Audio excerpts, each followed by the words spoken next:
friends, it's Gwen. Welcome back to my channel. Today, Jacqueline and I are releasing a special episode just for you guys of Talk Bookish to Me podcast. If you don't know, it's been a dream of mine to start a podcast for a very long time, and I was able to make that happen in 2020.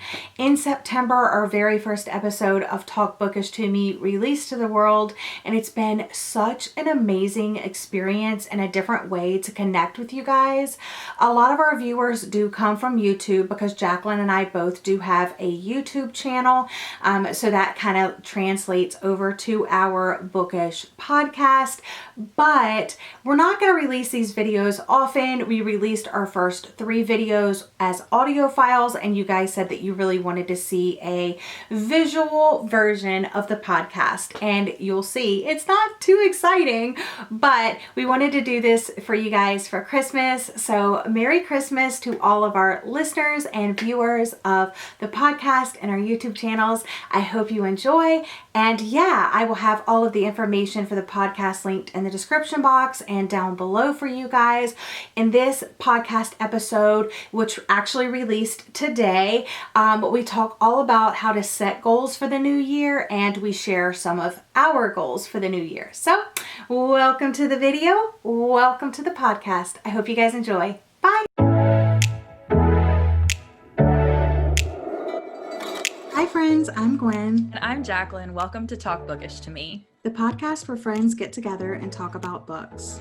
Happy Monday and welcome back to Talk Bookish to Me. Today we're chatting about ideas for making and reaching your New Year's reading resolutions. Plus, we'll share some of our own plans for the new year.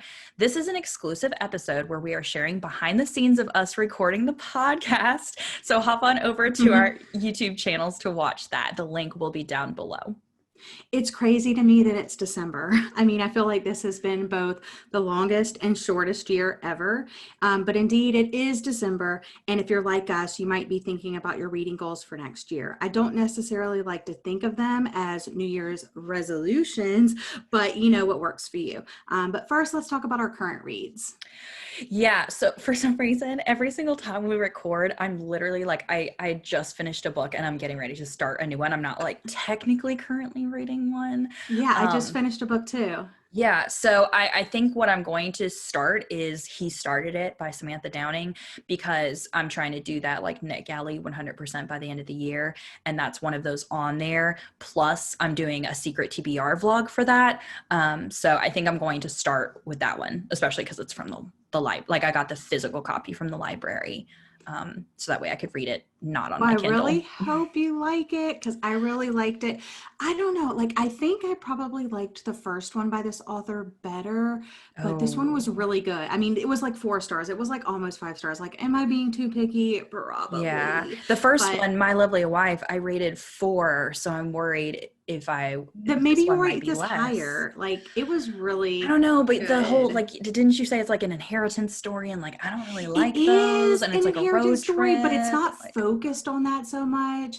It is more focused on like the road ship and the family dynamics, and like it's kind of like a past and present type thing. Like they took this same road trip when they were younger that they're taking now. So like, and they're kind of describing what happened like when they were younger, and it seems like something happened, something weird happened, and like something weird's happening now. So it's just kind of piece all those things together. I really liked it. You'll have to, I can't wait to hear what you think. Like, I'm so excited. Well, I just finished reading, I actually brought the book since we're doing the video today. Nice. I just finished reading The House in the Cerulean Sea by TJ Klune, and this one was totally different than I was expecting. It's about this guy named Linus who works as a caseworker in the department in charge of magical youth.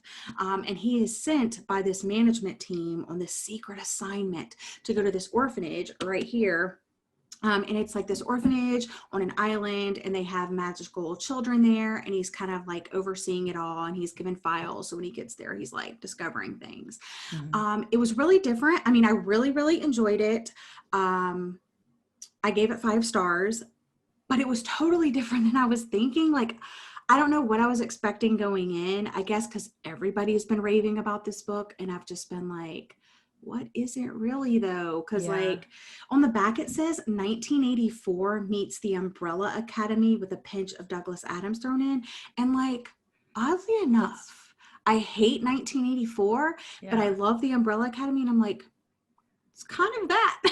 So it's just really weird because there's like this weird society that they live in. There's these magical creature children or adults or like whatever. And he's going to say if this orphanage should stay open, if it's safe there for the children and so forth. Like, I don't know, it had like middle grade vibes, but it like was told from an adult perspective, and it had like adult themes and stuff. Okay. But it was like whimsical and magical, and I don't think it's going to be for everybody, but like, I don't know, it was kind of awesome. That's So good. yeah, just finished that one. Yeah. Yeah, so I had finished the graphic novel of The Giver. oh, see, and I haven't read that yet, but you know, that's my favorite book of all time. Like, I felt like there were pages missing because it just ended like. Oh, well, see, that's the thing. In the book, it does end abruptly. And at first, when she wrote it, it was just going to be a standalone book. And like everybody was outraged. Like, no, what happens? And then that's why she was kind of forced to, or she felt compelled. I won't say forced, but she felt compelled to kind of finish the story out and stuff. I think it would have been better just as a standalone. Like, it has an ambiguous ending, which it's a thing. But yeah. I just felt like, I didn't understand. Like, I understood a lot in the beginning, but then once I started learning like what the giver was and like the receiver of memories, then I was just like confused with all of that. So like the second half I was like confused about, but I also never read the actual book and I've never seen the movie. Yeah. So I've seen the movie, obviously. I have a couple different copies of the book, but yeah, I really do want to get the illustrated edition just to kind of see what's going on. Yeah. Anyways, to type a few loose ends from Thanksgiving, I wanted to share some responses that I got from our listeners about what they're most thankful for this year. So I'm not going to be saying any names. A lot of people wanted to remain anonymous, but that's fine.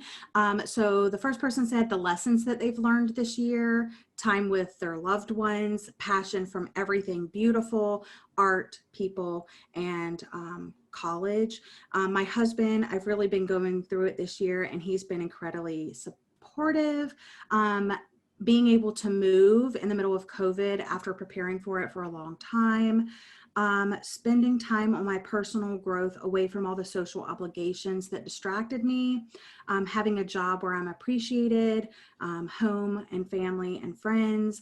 And the last one, I'm thankful for my health at the moment and that I have a wonderful fiance. I thought that was so sweet. Cute. Yeah. So I thought that was really nice. Thank you guys so much for sending in those responses. We're actually taking responses now for what your favorite book of 2020 is. We're going to be sharing those in our next episode as we share our best and worst of 2020. So keep those responses coming in and we'll share all of those responses in our next episode.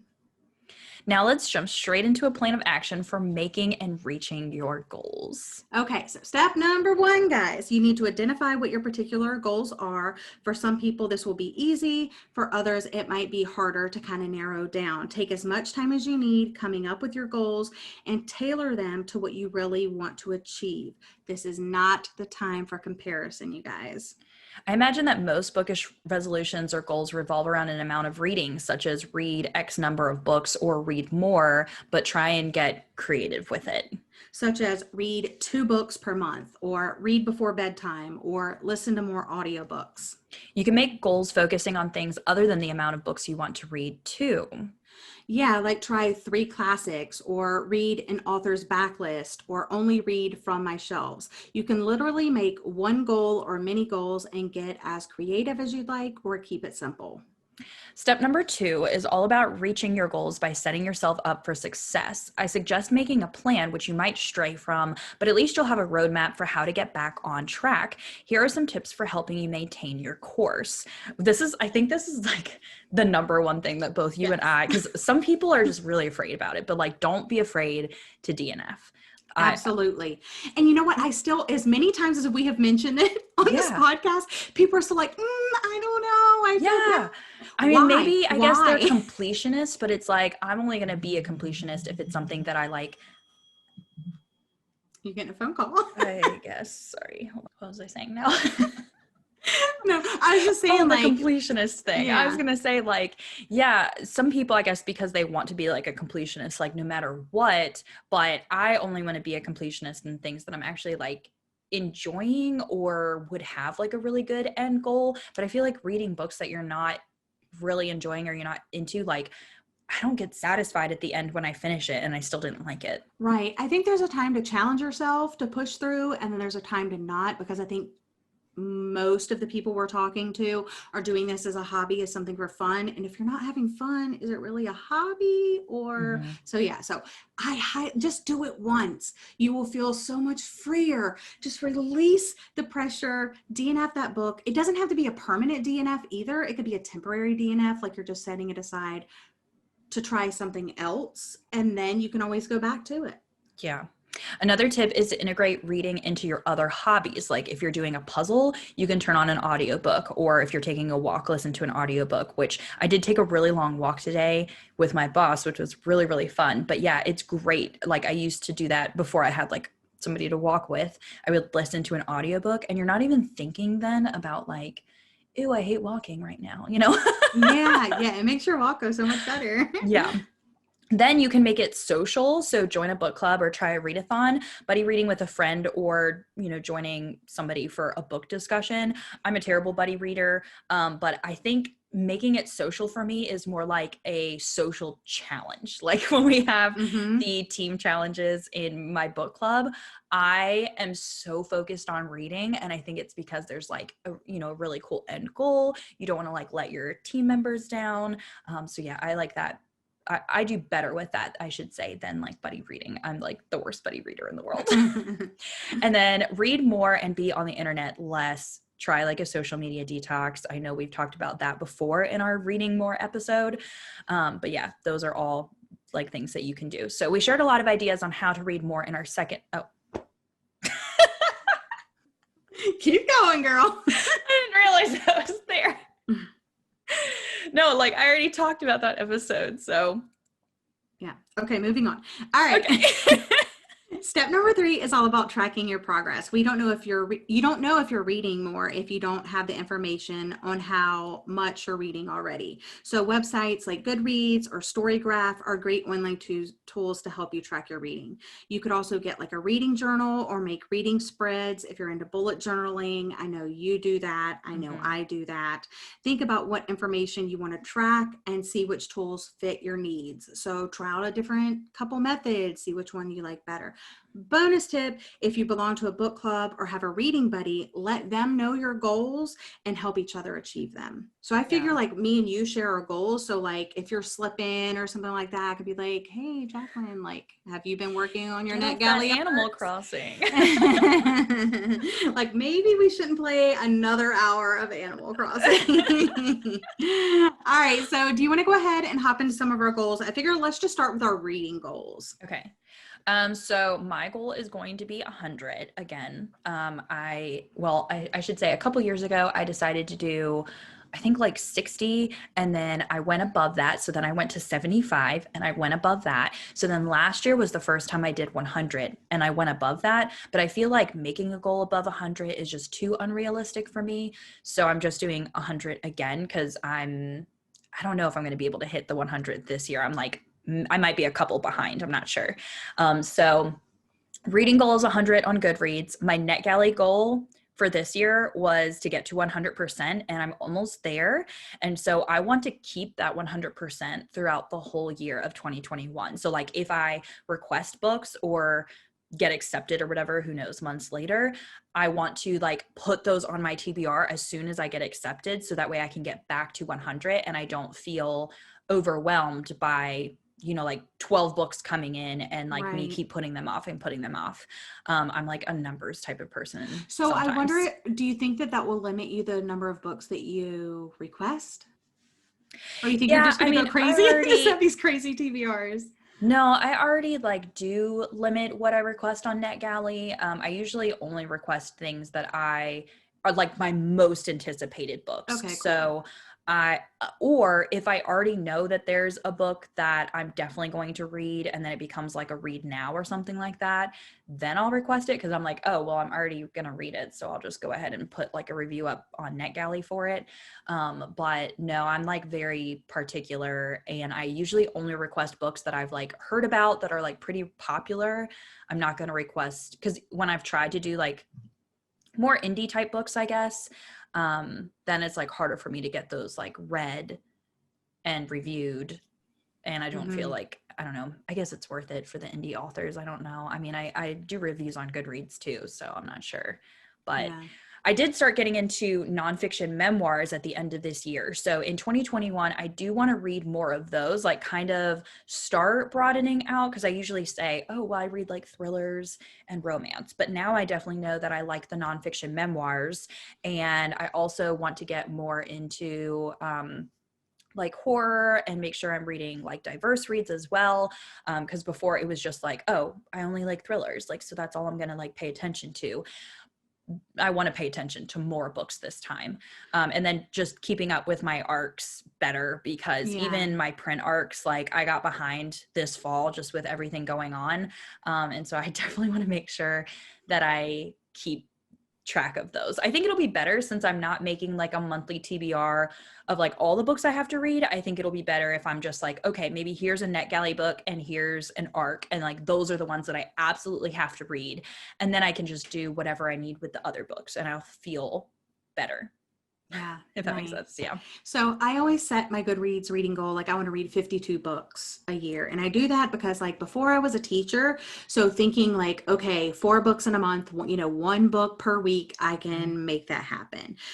So it just has always seemed manageable to me, even if life does get crazy. Like if I get thrown through a loop and I only read like 3 or 4 books like I did last month, then same. I don't feel like too set behind like setting a big number. So I also always try to read every night before bed. I'm not too strict with it. Like if I'm extremely tired, I'm going to bed. But most times I'll read before bed.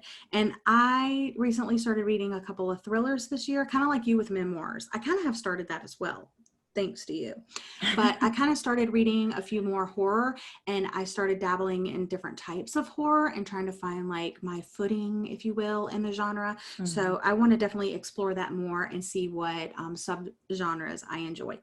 So yeah. Nice. What's your next goal you got going on? So I'm doing like a YouTube goal, since I definitely want to focus on, because I have 2 channels. I have like a main channel and then I have the book channel.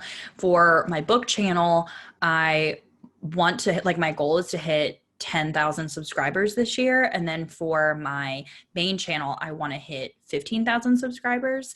And I know like it's kind of stupid sometimes to make like a subscriber goal, because it's not like you can like go and like make people, you know, I don't know. It's like, it's kind of like very hands off, but in my head, I'm like, okay, I'm going to make better content and be more engaging, to draw in more people. And so I want to do a little bit better with like researching maybe like more viral topics to talk about. Like that's a lot of times how people's channels go viral, is because they're doing something that's like really popular.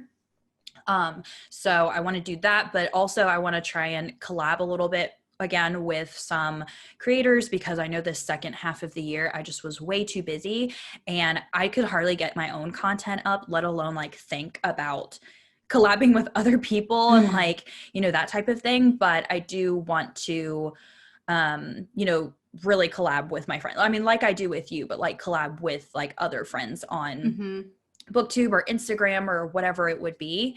And then I hardly participated in any like BookTube readathons this year. I was just way too busy. So I want to try and participate in maybe a couple.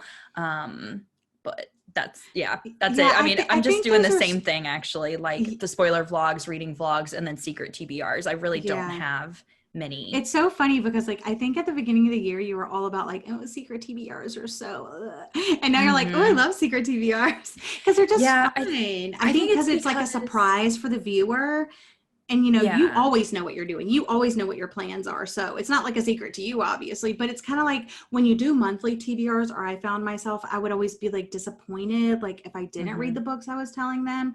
But I feel like with secret TBRs, it's like I am reading 3 books, but it's kind of like, you know, there's a theme to it, but like, I don't know. It just Yeah. seems more fun to me. I think it's because I like to do my own thing. And at the beginning of the year, that's when secret TBRs were becoming like really popular.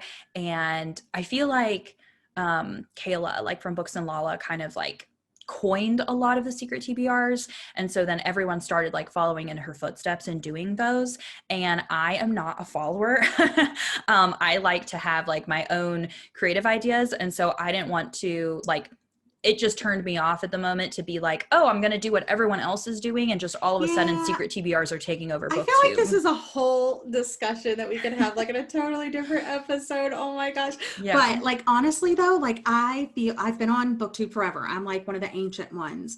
And I still don't feel like my subscribers or are where I want it to be, just because Mm-hmm. like I've always been divided. Like I have a blog, I have YouTube, I Mm-hmm. worked full time, I do Instagram, and I used to have like another channel as well for my teacher stuff and another teacher Instagram. And then I used to have like, I just had like so much going on. But like ever since I stopped doing all of that other stuff and started focusing more on my BookTube channel, I was able to get a little bit more creative, even though I feel like everything's been done. I feel like sometimes to come up with a creative idea, you literally have to speak nothing about it until Mm-hmm. you are ready to release it to the world. Yeah. For example, my year-long project that I just released at the Mm-hmm. very beginning of the month, I came up with this idea last December, and I said nothing to anybody. I didn't talk to Mm-hmm. my husband about it. I didn't talk to my best friends about it. I didn't talk to anybody on BookTube about it.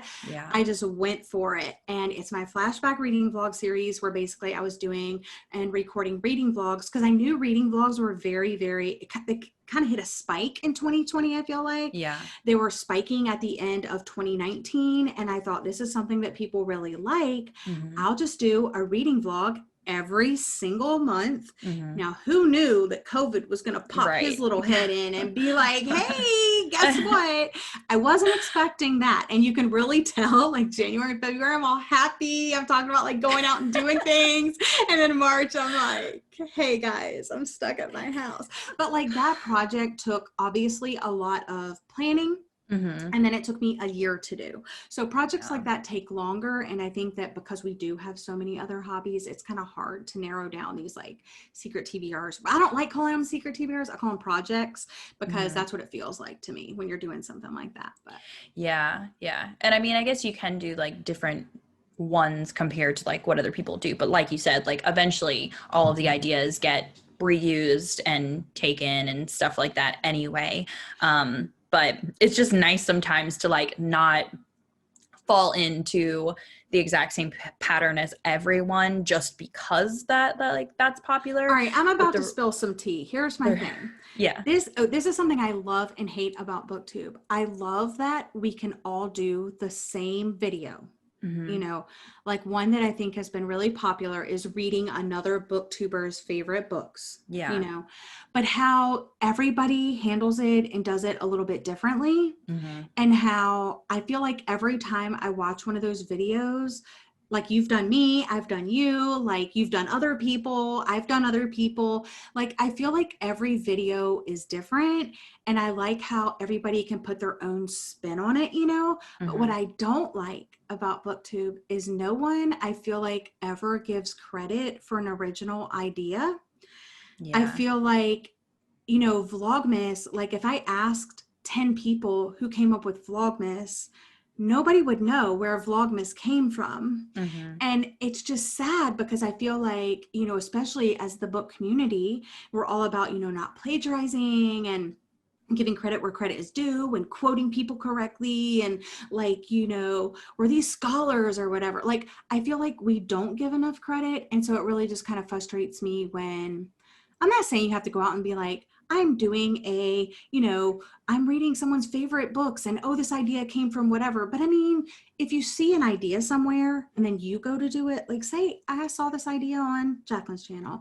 I saw this idea on Gwen's channel or Billy's or Bobby's or wherever. I feel like they do that. Like they always credit for tags. Right. But I feel like some other creative ideas then people don't give credit for, because I even think that, and a lot of these do come from like Kayla, because she is like super creative, and I think that she was the original one that did the I'm reading a booktuber's favorites, because she actually did I'm reading booktuber's favorites, that was like 2 years ago, I think. But it doesn't even have to be that. Like maybe the person that makes the video doesn't even watch Kayla's channel. Okay, maybe they watch Heather's channel, and Heather is where they saw the idea from. They should say, oh, I saw this over on Heather's channel. Especially if you see something from like a smaller creator, I feel like you should kind of shout them out a little bit more, because and that is the problem, is that like when you're a smaller creator, less people are seeing it. And so then if you're a larger creator, you are kind of like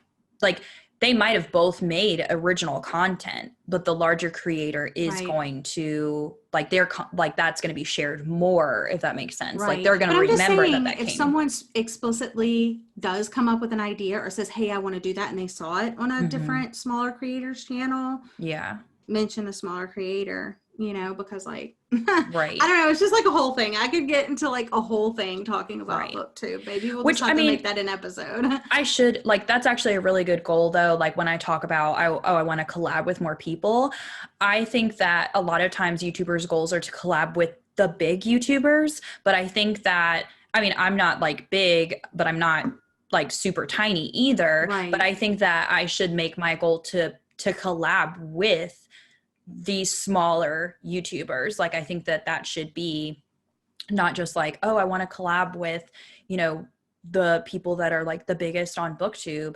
I think that I should just use what I have and try and help out those smaller creators, because I know that that's what I would have wanted, being, someone that just started, or someone that only has 1,000, or, something like that. So yeah, I think I tend to watch smaller YouTubers more now than I used to. I used to watch big ones, like maybe they started off smaller and then they just got bigger and now they're the bigger YouTube. I don't know. Let's move on. I'm sorry. Okay, my next goal. Yeah, what's your goal? My next goal is all about the podcast. So I definitely want to do more buddy reads and book discussions. The goal is for 2021 is to have at least 4.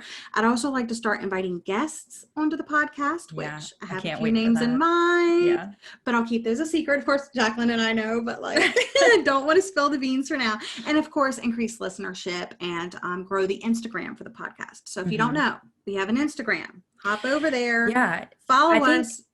You guys should send us a message or email us if you are interested in being a guest on the podcast, because we can keep a list of names going. Yeah, definitely. But I really enjoyed our ghost discussion, just being able to deep dive into that book. And I can't wait to do our next one. And I can't wait to have like people join us on the podcast. I think it'll be so fun. So hop over to our Instagram, send us a message to our email, however you can get the message to us. Let us know you want to be on and we'll put you on the list. Okay, so personal goals. I love New Year's resolutions, but this year, I want to make one big resolution instead of the million different tiny ones, like, oh, I want to drink water more and all that kind of stuff. I want to get my thyroid checked out, because I have been thinking that I have a thyroid problem for the last couple years. I went to a fertility doctor last August, so over a year ago, and like they didn't want to check my thyroid or anything like that, because if you guys don't know, like I struggle with infertility. I talk about that on my main channel. I talk about my weight on my main channel, and so all of that I feel like can come down to a thyroid problem. So my goal is to go and pay money to actually go get tested and figure that out, because that would be great for my health and like just so many future things. And then also just like my book club, I put in so much time and effort to my book club, and it's a huge part of my life. And it's one of like my most favorite things about my life.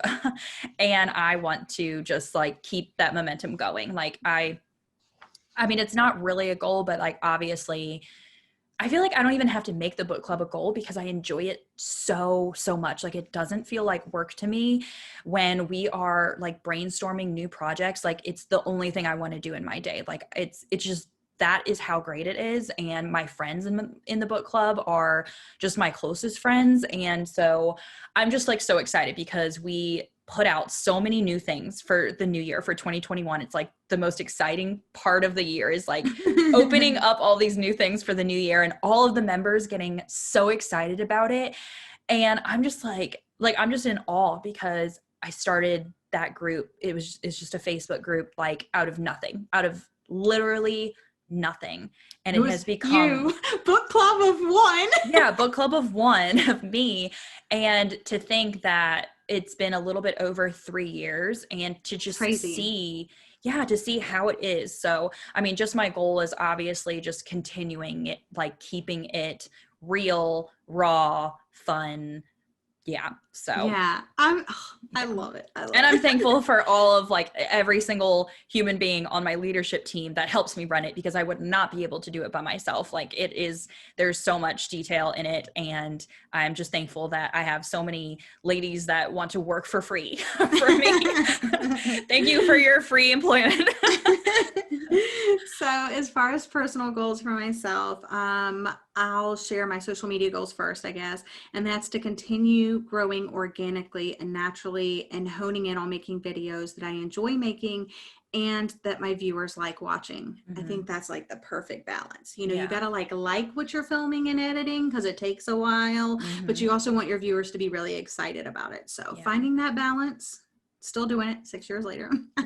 I want to gain 1,000 subscribers. I think that's not too big of a goal, but like you said, it feels weird putting a number on it, saying like, I want 1,000 more people to watch my channel. It's not that, right? It's not the number. It's I want my channel to be a place where people want to come back on a regular basis and chill with me, read books, talk about books, laugh with me, cry with me, things like that. I'm building my friendship circle, if you will. I want it to increase by 1,000 or more, but that's, I mean, it's hard. But anyway, so same thing with my Instagram.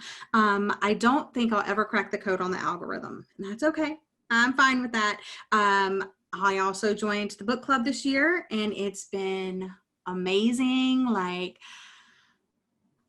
I don't know, like, I know I was kind of being like told I should have joined it way before I did. But like, I literally think I joined it at the perfect time. When I joined it, I joined into a team event, and that was like super, super fun. And I work on the leadership. This is an example though of, okay, I know that so many people don't, like when I say I have a book club, they just think it's a normal, regular book club, but that is not me, you know that. Right. And so that's why I love that my book club is different than anybody else's book club. No one has an online book club like me. And so that's why it's so hard for me to do the things that everyone else is doing, because I like having being that different. Like you are that being different proud person. Of myself. Yeah.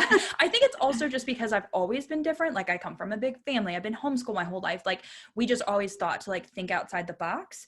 And so that's why like people don't believe me that my book club is different, because they've never seen it like that before. Yeah. It's and like, totally I know that you didn't realize. There's so many different events you can do. I've had the opportunity to work with the leadership within the club, and I've started organizing events and such, and I'd like to not only continue doing that, but get to know the club members more.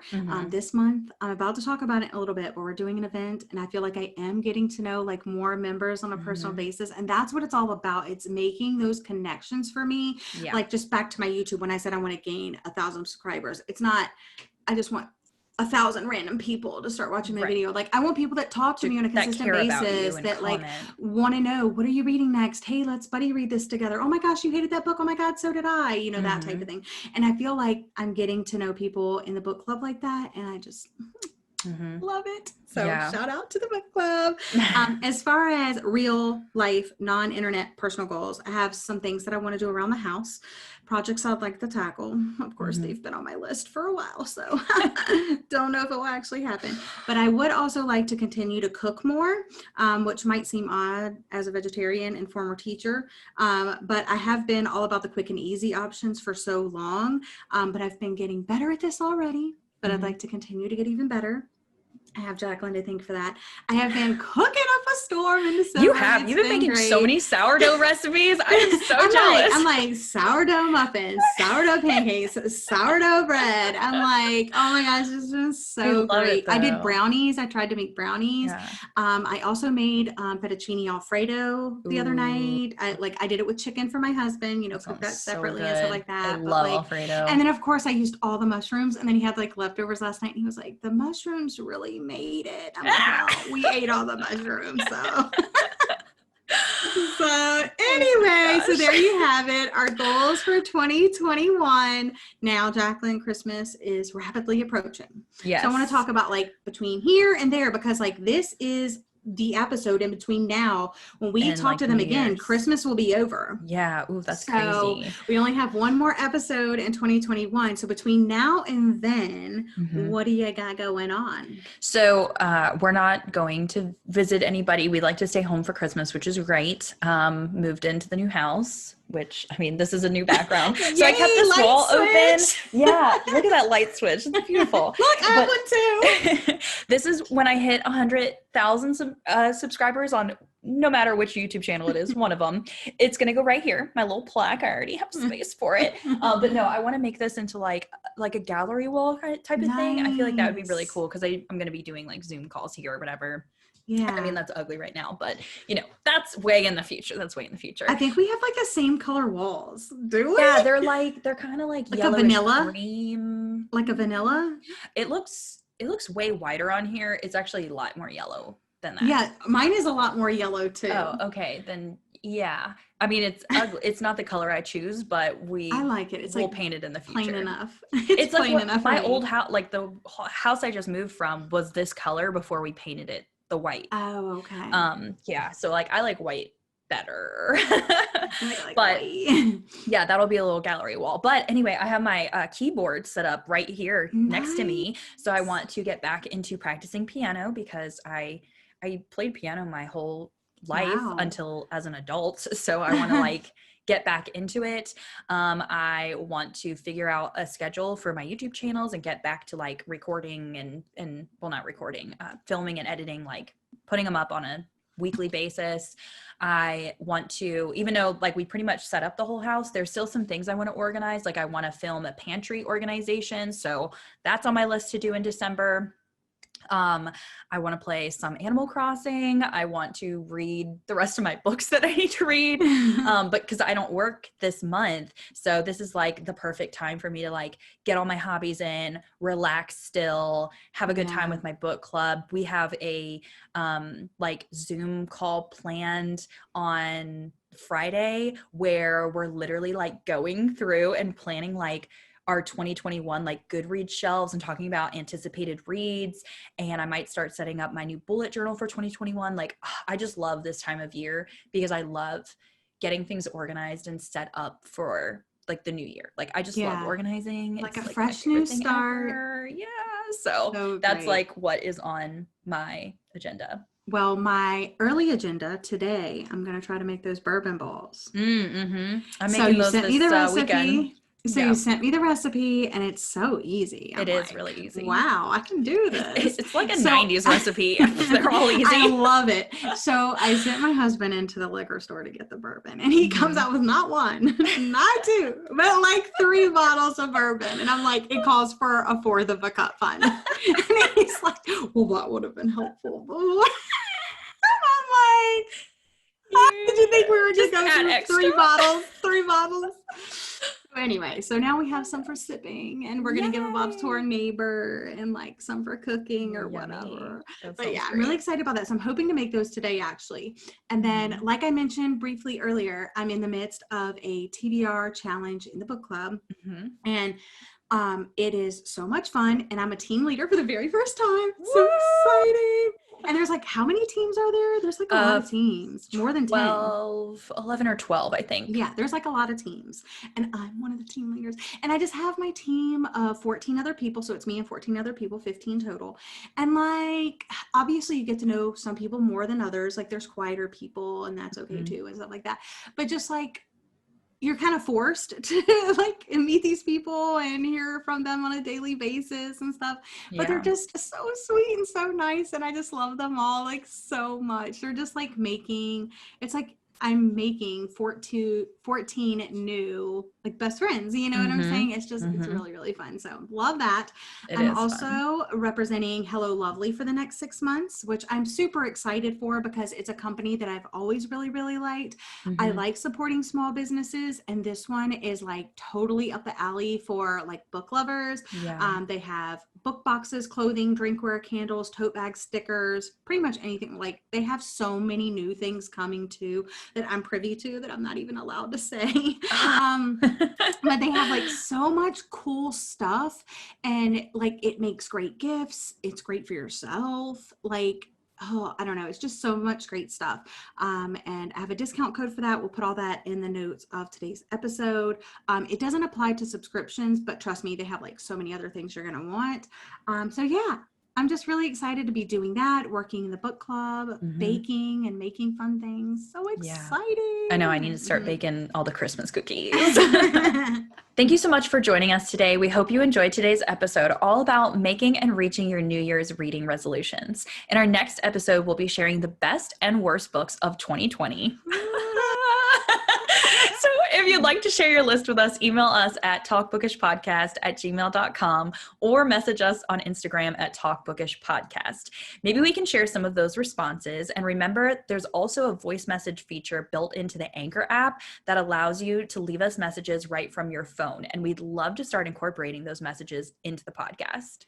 Yes, I think that would be so much fun. Our next episode is scheduled for December 28th, which is, of course, after Christmas. So from both of us, Merry Early Christmas. To all of you, if you enjoyed today's episode, help us reach our goal by sharing it with your friends, and consider subscribing or favoriting the podcast so you don't miss any of our amazing content. One more this year, lots to come in the new year. Until next time, happy reading.